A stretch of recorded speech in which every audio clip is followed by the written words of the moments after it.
boys will be boys. I told you, no special treatment. Man, Coach was a dick in this one, and he should have got canned. I mean, he was the new principal at Degrassi, but, bro.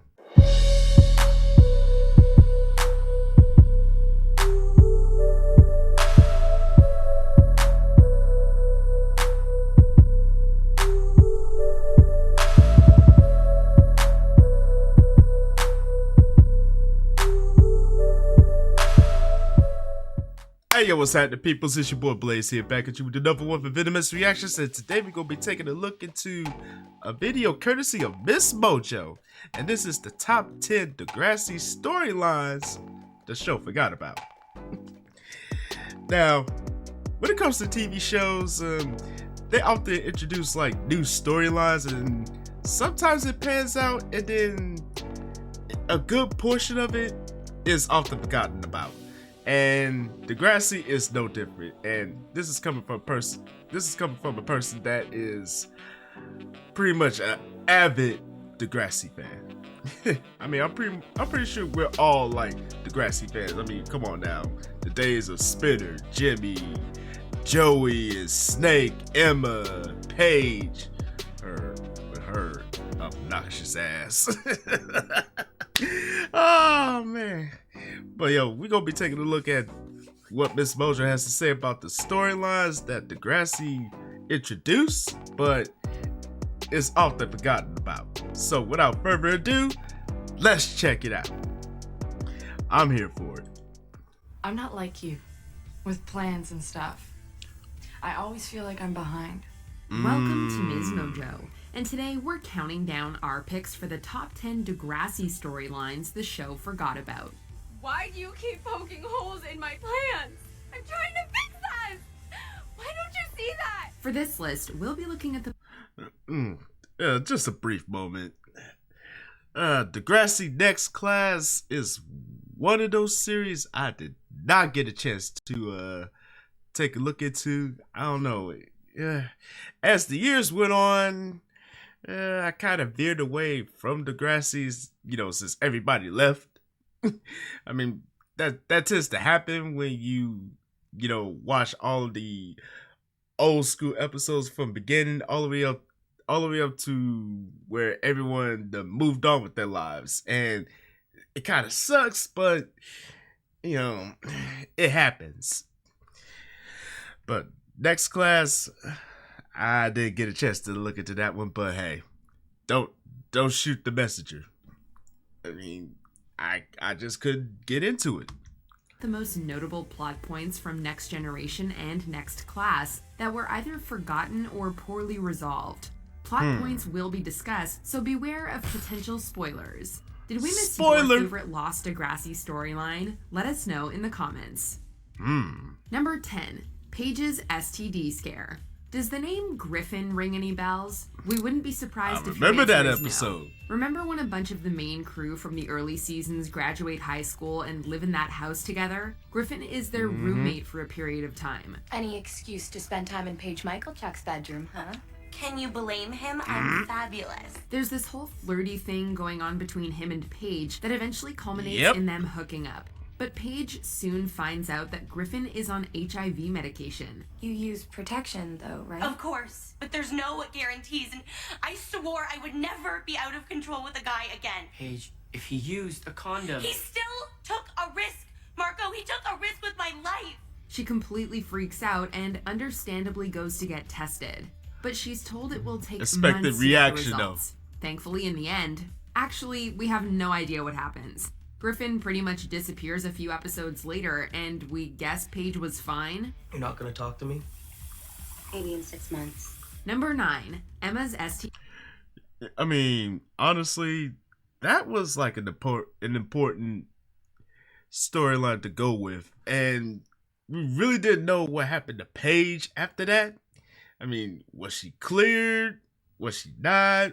What happened to Griffin? I mean, is he still around? A lot of what ifs came up in that one, so I get why that one was completely forgotten about, because we really didn't know the conclusion of it. And It sucks, but it is what it is. TD. While we're on the subject, let's not forget about Emma's STD storyline, even though the show seemingly did. As she struggles to cope with the tragedy that rocked the school a few episodes prior, she loses herself. Day before yesterday, you missed your cue.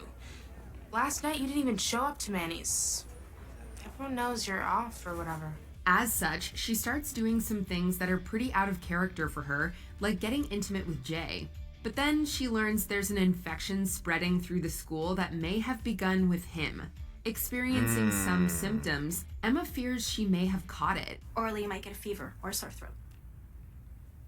AM, you got something to tell us? Shut up. In the end, she does tell Snake and Spike that she needs to go get tested, but there's no real resolution. The assumption is that she was sick and eventually got over it, but we didn't see any consequences or fallout whatsoever. Yep, very same specific deal. rule. And Em, if you're worried, there's a good chance you don't have to be. Number 8. Mr. Perino's mistreatment of Derek and Danny. Considering Derek started out as the bona fide class clown, this storyline is arguably one of his most serious. One of the teachers, Mr. Perino, starts singling him and Danny out, belittling and essentially tormenting them. He goes so far as to threaten Derek. Let me make myself clear. Show me some respect, or we've got a serious problem. Even when he backs off them slightly, he goes on to embarrass another student. In other words, he spends the episode doing the opposite of what an educator should, and proving that he's unfit to work at Degrassi. Why do you have to do Yeah, he like became that, a sir? prick.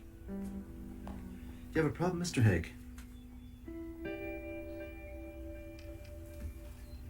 I didn't think so. Even though Derek reports him, Perino never faces any lasting consequences. He continues to teach at the school for years afterward, as if nothing ever happened. How does that make sense? Are you sure you want to use that tone with your teacher? Believe me, you don't want me to make your lives difficult. Number 7. Yeah, he became a prick in that one. I'm sorry. Any normal teacher would have got the axe. He would have got future indifferent, like off rip. But with him, he really didn't face any consequences. Like they didn't suspend him. They didn't put him on probation or anything like that. They just continued on and he continued to teach. Like, are you serious? Are you serious? Man, he would have got future endeavored off rip. Messing with me. I'm sorry. Alex turning her life around. There's no doubt that Alex had some of the best character development on the show. She starts off as this sort of troubled girl who's kind of a villain, but grows into this amazing person that you really root for. I'm proud of you. That is It a shows real fact. maturity that you came back to upgrade your marks, especially after your friends moved on. You can't become a physiotherapist without a degree, which means I gotta up my marks if I want to get accepted anywhere. So, gotta run. She cleans herself up, gets away from the toxic people in her life, and focuses on becoming the best version of herself. But she faces setbacks and descends into some old habits. Say you're at the corner. I've been waiting here for 40 minutes. I will be soon, Paigey. I just had to, just read the stall section, okay? I'll get there as soon as I can. We were hoping that in the end she'd find her place and thrive. Instead, her relationship with Paige breaks down, and she goes her own way. We never get to see Alex have the happy ending that she not only deserved, but fought for. It's such a shame. My mom has a cousin. It named really Jax. is, though. I'll find a job. I got options. Number 6, Claire's cancer. It's not that this storyline went unresolved, but more so that it wasn't given the attention it deserves. 6 weeks of inpatient treatment, followed by months of oral chemo medication. And if all goes well, it's a 78% survival rate. Yippee skippy. Don't get us wrong, there are some powerful moments as Claire deals with her cancer. But the gist of it is that she gets it, goes through treatment, and is perfectly fine by the time the new school year starts. Her sister Darcy and stepbrother Jake don't even really check in, even from afar. And I know I said not to come home. Can you come home, please? We do see Claire dealing with the aftermath of treatment and celebrating remission milestones from time to time. But this Yeah, it's one of those storylines that really should have like zoomed in a little bit more, because dealing with cancer, that is never easy. I mean, you got to go through doctor's appointments, looking at treatment options, and going through treatment, and just hoping that you could get to a point you can be in remission. So I get why they saying that. It's just that, I mean, they zoom in on like the important, like, heart-wrenching segments and scenarios, but yeah, I just feel like they rushed it. They rushed this particular scenario, because with Claire going through cancer and chemo, there's no way she would have been like fully recovered by the time the school year begins. I mean, chemo, treatment, and whatever possible treatment aid that they give her, it's gonna take some time. And it should have like zoomed in, or like put in like an alternate arc or something. I don't know. Maybe that's just me. Storyline would have benefited from more time and exploration. We're Exactly. obviously glad she made it through okay, but we wish the whole thing hadn't ended just as abruptly as it started. All that matters is Facts. Eli doesn't see me as a cancer patient tonight. Right. Eli's email said to treat you like everything's normal. Number 5, Jane playing football. Jane Vaughn is probably Yep. one of the most interesting characters to come to Degrassi. One of her best arcs is when she tries out for and makes the boys' football team. I played rugby at Lakehurst. It's basically the same except without any padding. I can do this. And you're not doing this just to meet boys? No. Well, the board says I can't exclude you from playing, so... It's so intense seeing how she's relentlessly tormented by the other players just because she's a girl. Even the coach isn't on her side. Boys will be boys. I told you, no special treatment. Man, Coach was a dick in this one, and he should have got canned. I mean, he was the new principal at Degrassi, but bro, his bias and gender bias mentality, he would have got axed. And Derek and all the other players on the team didn't make it no easier, and they should have got punishment too, because Derek was an asshole. and if it wasn't for like people like, Danny standing up for Jane, because you could tell she really loved football, but nobody made it easy. I mean, but low-key, he did say like no special treatment, but you can't ignore when people is being tormented and targeted and bullied. I mean, you're supposed to be the leader of the school. Lead by example. It's that simple. The whole thing really says a lot about gender roles and equality and feels important. Yet the boys don't really get in any serious trouble despite how badly they mistreat her. Exactly. It's just assumed that everyone learns how to get along, but we don't dig into the implications. She's on my team. Right. Mine too. She is a good player. There was undoubtedly a lot more story to tell, so it feels like a missed opportunity to say the least. Number 4, Asher's inappropriate behavior toward Claire. When Claire begins an internship, her boss, Asher, attempts to get a little too friendly with her. Well, I'm happy to teach when the student is as eager as you are. I am very, very eager.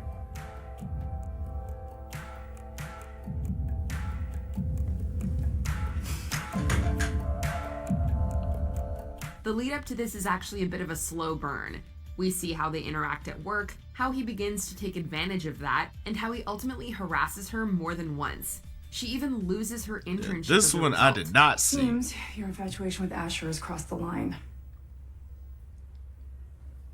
My infatuation? Asher filed a report with HR Typical. yesterday about your very inappropriate behavior. But the show really drops the ball in the aftermath. Eventually, Claire reveals that she and an ex-intern, Jennifer, who we learned was also mistreated by Asher, have decided to go to the police. It all seems rather promising, right? It would have been if we'd gotten a follow-up on whether he faced any actual consequences. But alas, we didn't. You can't blame yourself. You can't let him win.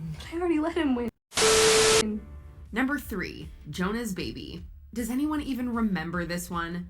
The show certainly doesn't. I messed up, Grace. I knew it had to be next class. Though Jonah's character is introduced in season 14 of Next Generation, it takes until season 4 of Next Class for the topic of him having a baby to come up. Jonah mentions to Grace that he has a daughter with a previous girlfriend that he's not allowed to see, and that's the end of it. So you never met her? Her? Him? Her. No, and I can't.